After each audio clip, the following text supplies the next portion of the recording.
Donald Trump is currently overseas right now for the NATO summit, and while it is about 3 or 4 a.m. where he is, he's on Truth Social, having a posting meltdown, losing his mind, not just because CNN obtained a leak from the Pentagon that shows his mission, his strike on Iran was a complete and total failure, but also because of how Iran is now responding to his fake ceasefire. We are going to get into the most insane post and video Donald Trump has put out yet, but before we do, we need an update on what is making him lose his mind, and that comes from Chris Hayes right here.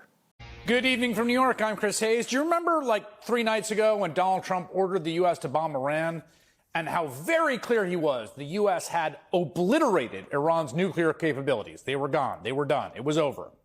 And then they bombed a U.S. base in Qatar in retaliation, although no one was hurt. And then he announced a ceasefire that would last for eternity. Today, our president screamed obscenities on TV because it didn't last for eternity. It doesn't maybe even exist now? Unclear? Cover your ears because we're also learning that obliterated might not be exactly accurate either.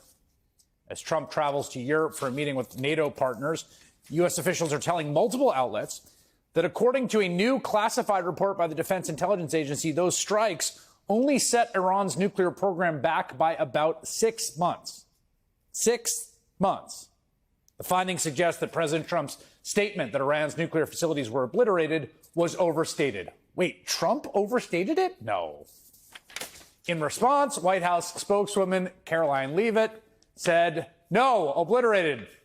The leaking of this alleged assessment is a clear attempt to demean President Trump and discredit the brave fighter pilots who conducted a perfectly executed mission to obliterate Iran's nuclear program. I should here note the mission was run by bomber pilots, not fighter pilots, but I digress. She went on. Everyone knows what happens when you drop 14 30,000-pound bombs perfectly on their targets. Total obliteration.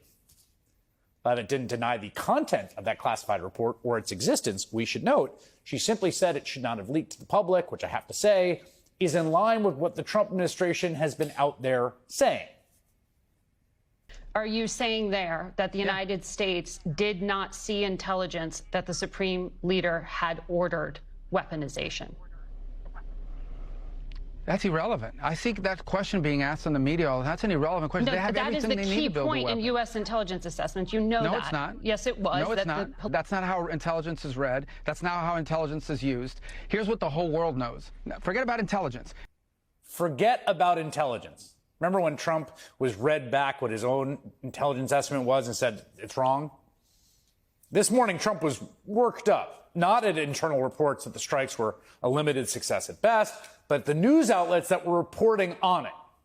Not only did we get a breaking news report from CNN today detailing the leak out of the Pentagon that showed Donald Trump's strike on Iran was a military failure, the operation failed, but we also saw Iran troll Donald Trump by announcing that they had restarted their nuclear program, directly contradicting everything Donald Trump has said, thumping his chest since this strike. It is a complete humiliation, and it is the reason why we saw not just a crazed post from Donald Trump attacking the mainstream press, but also a video he released about bombing Iran again.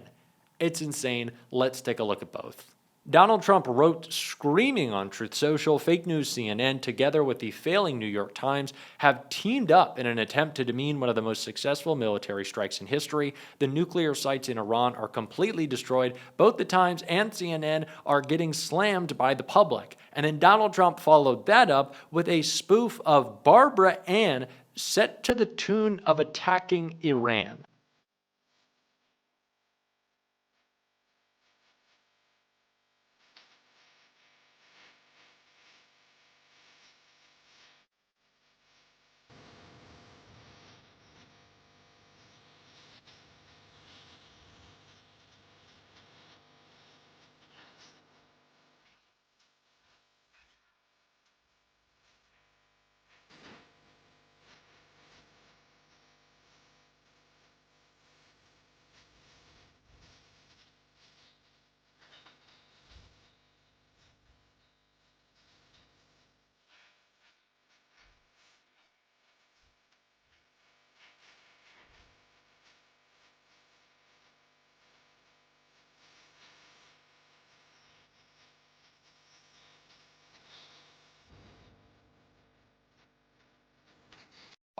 Are you serious?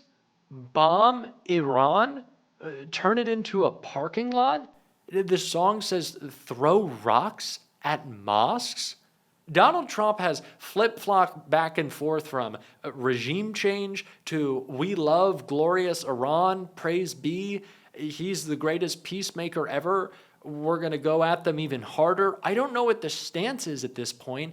Is he announcing that he's going to bomb Iran again? Is he trying to pretend that his first attempt, which failed, was a success?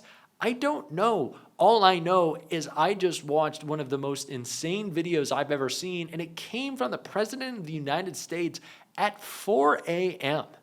How are we here? And how are Republicans still pretending to hold any of the values they've espoused? It is all lies from MAGA. And we didn't just see it with Trump and this insane post. It was also called out in the Doge subcommittee by Congresswoman Stansbury in a clip we just got to check out.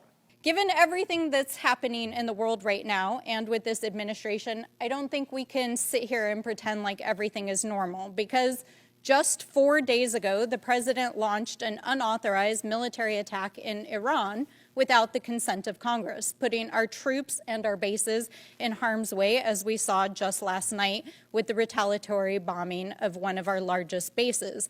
And Madam Chair, I have actually been extremely grateful and wholeheartedly agree with your outspoken advocacy against this war.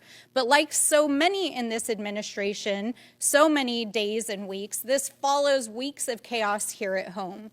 As the president has deployed U.S. Marines and National Guard on our own soil against our own people, his DHS secretary and federal officials shoved a U.S. senator to the ground, DOJ indicted a sitting congresswoman in this House for doing her job, and tried to arrest a New York City official in a federal courthouse.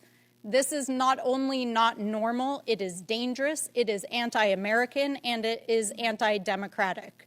And so we're not going to sit here today and pretend like what this administration is doing is normal. And we're not going to sit here and pretend like Doge is just some normal government program. It is a scam in service of a political agenda. While we came to the table at the beginning of this whole process in good faith with real ideas, bipartisan ideas that folks have been working on for years, and a desire to actually fix and modernize the federal government, what we've seen from Doge is the exact opposite. It has so failed in its stated mission of saving money that even the president asked if it was bullshit as Elon Musk was exiting the building. And if they want to talk about fiscal responsibility, while we're sitting here, they're still trying to pass a reconciliation bill across the aisle that would saddle taxpayers with $2.5 trillion in deficit spending. And in the last few weeks, reports have revealed that Doge may actually have cost the federal government more than it actually saved because of the mass firings, dismantled agencies, stolen data, lawsuits, agencies in chaos, agencies that are not able to do their basic operational duties. This is not efficiency. This is a scam.